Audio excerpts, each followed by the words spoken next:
Olá, meu nome é Valquíria Ginato, bem-vindos ao canal Central das Escrituras. Um assunto que eu pouco ouço falar, e acho que pouco se ouve, no geral, é sobre a inveja. Elder Holland diz que a inveja, disse que a inveja é o único pecado que ninguém confessa prontamente. E é uma coisa que, na verdade, é inerente ao ser humano. Precisamos lutar contra esse lado natural, essa tendência feia, na verdade, humana, de sentir inveja. É um pecado condenado pelo Senhor. Essa semana, me chamou a atenção um versículo em Alma 5, na verdade, Alma 5:29, sobre a inveja. E aquilo se destacou para mim de maneira diferente. E diz assim o versículo: Eis que pergunto, há alguém entre vós não despido de inveja? Digo-vos que esse não está preparado, e eu quisera que se preparasse rapidamente, pois a hora se aproxima, e ele não sabe quando chegará o tempo, porque esse não se acha sem culpa.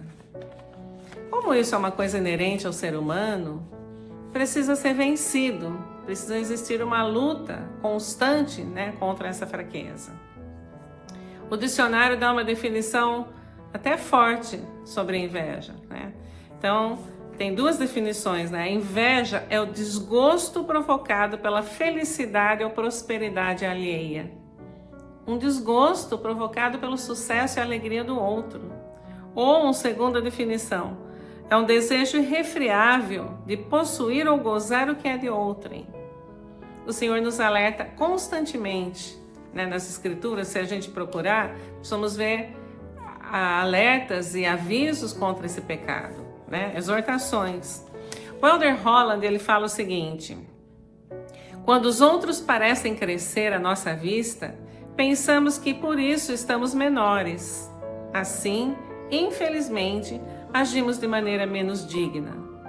Uma das razões para isso é que a cada dia vemos tentações de um tipo ou de outro que nos dizem que o que temos não é suficiente. Alguém ou algo está sempre nos dizendo que precisamos ser mais bonitos, ou mais ricos, mais aplaudidos ou mais admirados do que somos.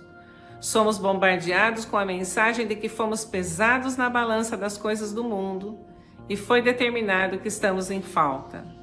Contudo, Deus não age dessa forma. É uma questão bem importante pensarmos sobre isso. Alguma vez, em algum momento, nós tivemos esse sentimento? Como nós podemos superar isso? Como podemos buscar vencer essa fraqueza? Nós já sabemos e sempre falamos aqui, que é sempre junto com o Salvador. Sempre buscando a ajuda dele, estudando, aprendendo sobre ele, vivendo como ele, estando próximos dele.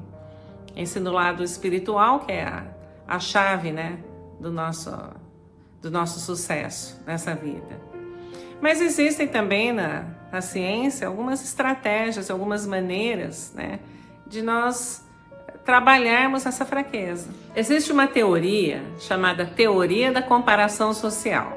O nome já diz, O ponto central dela é quando o indivíduo compara si próprio com os outros sempre que ele é confrontado com as seguintes questões: como os outros são, o que podem ou não fazer, o que podem ou não conquistar. E aí o que acontece? Quando ele absorve aqueles dados que ele obtém nessa comparação, e aquilo influencia a sua maneira de pensar, a sua maneira de se comportar e a sua maneira de julgar. Então, como trabalhar isso? Existem algumas estratégias. Uma delas, por exemplo, é redefinir comparações. É aprender a comparar de maneira mais saudável, de maneira que as comparações sejam fontes de inspiração, de motivação. Por exemplo, quando nós vemos um exemplo de uma pessoa, de superação, uma pessoa que venceu dificuldades grandes e conseguiu sair delas, isso nos inspira em nossas próprias dificuldades. Nos ajuda a saber que a gente pode sair, porque outros passaram por dificuldades piores e conseguiram superar. Então, quando a gente faz comparações, que também é inevitável na nossa vida, e aquilo nos inspira, aquilo nos motiva, aí sim é saudável. Uma segunda estratégia é o desenvolvimento da autoestima. Aprender a valorizar-se independente da maneira como nos comparamos aos outros. Então é observar nossas habilidades, nossos pontos fortes, nossos valores, é um ponto, né? Ver as nossas forças, aquilo que somos bons. A segunda coisa é definir metas realistas, metas alcançáveis, porque senão a gente desanima no meio do caminho, né? Um terceiro ponto é tratar-se com gentileza, com compaixão, aceitar os erros. Saber que a gente pode, às vezes, cometer erros, a gente pode cometer erros, mas pode corrigir esses erros. Sempre que cometemos erros, podemos corrigi-los. Então, ter mais compaixão conosco mesmos, né? E uma terceira estratégia, né, que podemos desenvolver é, ao invés de competir com os outros, é focar no nosso crescimento pessoal, né? Gastar força e tempo no nosso crescimento, mudar o enfoque, né? Que não seja uma coisa de competir, mas uma coisa de olhar para si e ver aquilo que eu posso melhorar e corrigir. Talvez o mais inspirador de tudo que falamos hoje sejam essas palavras do Elder Holland. Eu queria terminar com elas. E ele diz assim: testifico que nenhum de nós é menos amado ou menos querido por Deus do que outros. Testifico que Ele ama cada um de nós, com nossas inseguranças, nossas ansiedades, nossa autoimagem e tudo mais. Ele não nos julga por nossos talentos ou aparência. Ele não nos julga por nossa profissão, nem por nossas posses. Ele vibra com todo o corredor, alertando-os que a corrida é contra o pecado, não uns contra os outros. Sei que se formos fiéis, seremos cobertos com um manto de justiça, confeccionado sob medida para cada um, vestes branqueadas no sangue do Cordeiro. Incentivemos uns aos outros em nosso empenho de conquistar esse prêmio.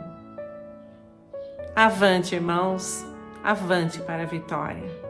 Te vejo no próximo vídeo.